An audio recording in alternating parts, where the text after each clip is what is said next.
Bene, complimenti per questi valori espressi dalle nostre realtà e ora cambiamo pagina, andiamo in casa di Ambi Veneto che ci porta nel Polesine a scoprire dei nuovi lavori molto importanti. Segna l'avvio dei lavori di efficientamento del sistema idraulico a Digetto Scortico, ma l'opera il cantiere avviato nelle scorse ore dal consorzio di bonifica Adige Po, Ambi e Ambi Veneto.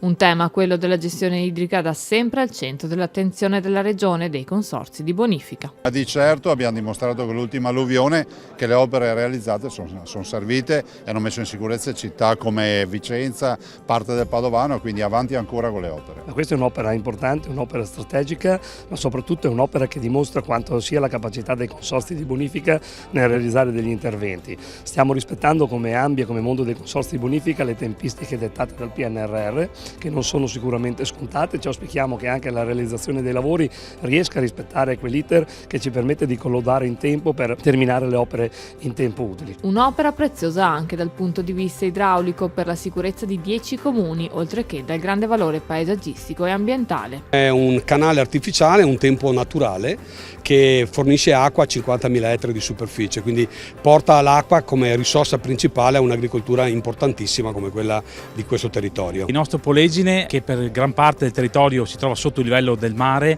ha bisogno che ogni goccia di acqua che cade in questo territorio deve essere allontanata tramite il nostro sistema di bonifica e le pompe idrovore. Questo sistema deve essere assolutamente tenuto in efficienza e continuamente messo in condizioni di lavorare nel miglior modo possibile e rispondere a quei cambiamenti climatici che ci stanno cambiando il modo di operare. Un intervento dal valore di 30 milioni di euro finanziato dal PNRR che metterà a nuovo la fondamentale arteria irrigua del Polesine. È un importante apporto di una trentina di milioni di euro che vengono dall'importante programma del PNRR nell'ambito della programmazione delle opere idriche che sono oggetto di lavoro del Ministero. Il Ministero, oltre a seguire tutta la parte infrastrutturale per i trasporti, la viabilità, le ferrovie, gli aeroporti eccetera, ha anche tutta la parte dell'idrico che ultimamente è assurto alle scene principali per tutti i problemi che ci sono stati a seguito della siccità.